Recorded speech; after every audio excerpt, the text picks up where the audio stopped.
This seems to be the perfect time for Fun Fact Thursdays to dive into The Rock, the returning king, Dwayne Johnson, ready to be the head of the table. If you're wondering why that's the case, I've got plenty of videos on it, but he's back in a big way. We also could have had a universe where The Rock played Willy Wonka, where Tommy Lee Jones played one of the title characters of Fast and Furious and the spin-offs that came with it, and also a world in which The Rock was known as Flex Kavana. With all the carnage of The Rock's life and the carnage that he's leaving in his wake at the moment when it comes to Cody, let's talk about the top 10 fun facts on Fun Fact Thursday about The Rock Dwayne Johnson. Also, as a fun little aside, he made every kid called Dwayne cool, which is something that is just immensely powerful for everyone.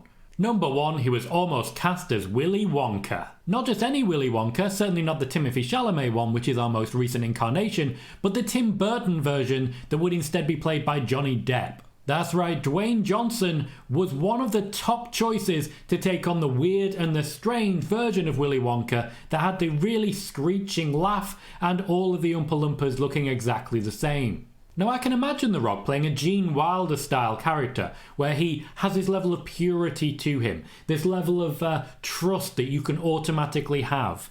But when you go Tim Burton, you go towards a guy who directed Sweeney Todd. I cannot imagine an incarnation of Willy Wonka played by The Rock being that dark. That said, The Rock has been a villain before, and honestly, I think ultimately he should be the next Jumanji villain, because why not? It's The Rock. Look at him. He's terrifying in the right light. Number 2, he took his Fast and Furious role from Tommy Lee Jones. The Rock has been successful due to a number of franchises. His early work on The Scorpion King was a spin-off from The Mummy. He also has been working not just directly with Fast and Furious, but also with spin-offs such as Hobbs and Shaw. The role, however, was not initially supposed to go to The Rock. He was instead going to be the backup here instead to Tommy Lee Jones, who in the end did not take the role. Certainly the role with Tommy Lee Jones would have been a lot less physical, but if you've ever seen the man in Under Siege, the man knows how to do himself a nice knife fight. Of course, The Rock was big before Fast and Furious, he'll be big after Fast and Furious, and some of the well-documented issues that he has with Vin Diesel certainly wouldn't have been a thing, so honestly, I'm pretty glad he got the job. Number 3, he hated the Tooth Fairy film so much that he changed agent. If you've ever seen the film Tooth Fairy, firstly, I forgive you and you should forgive yourself. Secondly, it's the first role in which The Rock isn't a legit badass in every possible way.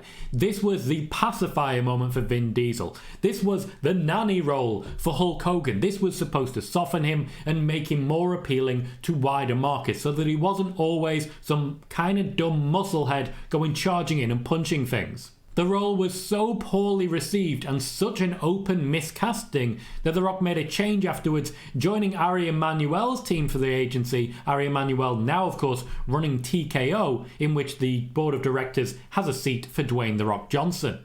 It's not often a film or movie role is that bad that you literally change your entire team, but what I will say is that it did work. The Rock was softened, and since then he has not played one single somewhat dumb musclehead who likes engines and, punching things.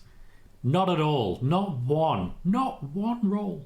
Number 4, The Rock is a successful recording artist. The Rock recorded a song during his heyday called It Doesn't Matter with Wyclef Jean, in which The Rock actually kind of replaced the rap part. Most shocking of all of this is that it's legitimately quite a fun track. He uses his catchphrase, "It doesn't matter," big at the time, he's moved on to other things since, and really drove home that nothing in the world matters to The Rock. Not a bad place to be in general, very entertaining a track. I do recommend listening to it if you haven't already. This does mean that he was able to predate names like John Cena when it came to the albums, also predating the rap album of Macho Man Randy Savage, which once again, if you haven't heard that, by all means go do so. The Rock, a legit recording artist, has a few more strings to his bow than just the acting and the wrestling, which, to be fair, is already quite a lot of stuff.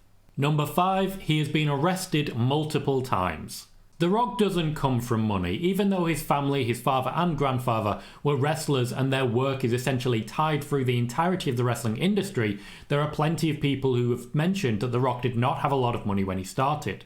Despite a successful football career, he would often have to take lifts offered by Sonny and other wrestlers in order to take him from town to town. When he first started, he simply couldn't afford to be The Rock, hence Rocky Maivia instead. The character of The Rock, egotistical, overly brash, rude, and in many ways built on success, simply doesn't fit with the man himself. And this does come down to early in his life when he was forced to make ends meet via a variety of means. He is known to have been arrested multiple times in his efforts to ensure that his family are able to stay afloat and stay fed. There are times when we can lay into someone for constantly being arrested or indicted.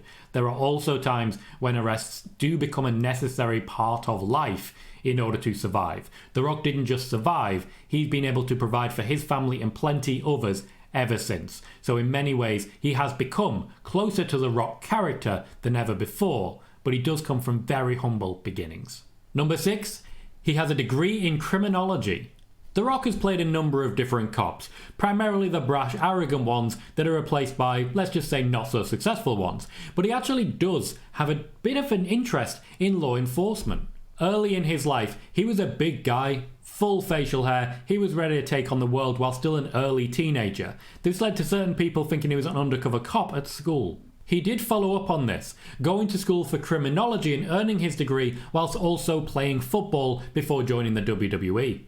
It's another string to The Rock's bow that does suggest his initial dream of being an FBI agent may well still one day occur. I mean, I'm just going to throw this out there.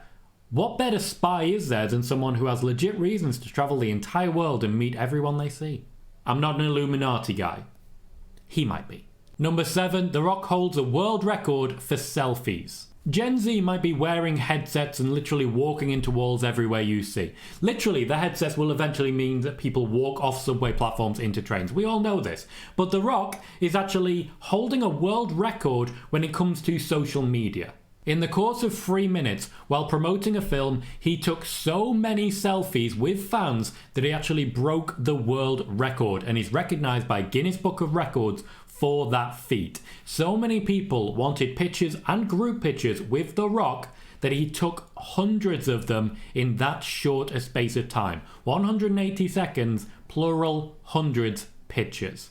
Number 8, Vince McMahon has earned thousands in royalties from the name The Rock. Now, Dwayne Johnson does now own the name The Rock after buying it essentially from the WWE early in his career, but for many years Vince McMahon made considerable sums purely from the use of the name The Rock. The WWE didn't just own the copyright, Vince McMahon was personally invested in having that. So anytime that Dwayne Johnson had a role and used the name The Rock to promote it, which was of course what he was known by at the time, he was able to essentially divert quite a significant sum back to Vince McMahon whether he wanted to or not. This also may have had some part to play in the change of agent moving to Ari Emanuel, who would later hire Vince McMahon and then encourage him to leave. There are still plenty of people in the WWE who do not own their own names, or at least their wrestling names, in the WWE. And as such, not only does the WWE earn money from their use of it, but Vince McMahon earns money from that same thing. A lot of these promotions and copyrights are going to need to be scrapped relatively soon if we are planning to move into the brave new world. Number 9, his original wrestling name was Flex Kavana. The WWE at the time had some terrible names. The ringmaster Steve Austin didn't work, and when he tried to change it, he got Ice McDagger. Now that's ridiculous enough, but let's actually wander into The Rock's name. Originally Rocky Maivia, a conglomeration of his father and grandfather's wrestling names, he would later shorten that to The Rock because it fit the character that he was playing. But that's not how he actually first wrestled. While he debuted for WWE Survivor Series under the name Rocky Maivia, he was training in developmental under the name Flex Kavana and actually competing in wrestling matches in front of fans. Thankfully, he was creative enough to scrap that and rename himself. Of course, this doesn't just mean that the name was successful, but it also means he was able to take forward something considerably better than the first name Flex. There have been some bad names in the WWE. I mean, The Undertaker was very nearly a gobbledygooker, but Flex Kavana? I'm not there for it. And number 10, in 1999, The Rock had breast reduction surgery. This may sound initially like a mockery or like I'm making a joke, but I'm genuinely not. The Rock required breast reduction surgery, and it apparently is something that runs through his family. It's a medical condition, but it is something that I do feel is a great way to really explain that sometimes you do need to check your health out and make those changes, and The Rock is a massive proponent of that. During 1999, during the build to The Rock versus Steve Austin at WrestleMania 15, The Rock had the surgery, wrestled and won the championship while in a top that hid his physique, and also wrestled Mankind and most of that feud in much the same, so that he would be ready in time for WrestleMania. That breast reduction surgery did mean that he was more capable of holding his own, as it were, physically adept and able to control his own body a little bit more. The Rock is known for being, let's face it, massive. And he is in fact so massive that a breast reduction surgery had little to no impact. This is a man who recognised that there was a problem, sought to fix it, and I applaud him for doing so. Drop more fun facts about The Rock in the comments below, and check out the video on screen now where we detail plenty of fun facts about CM Punk.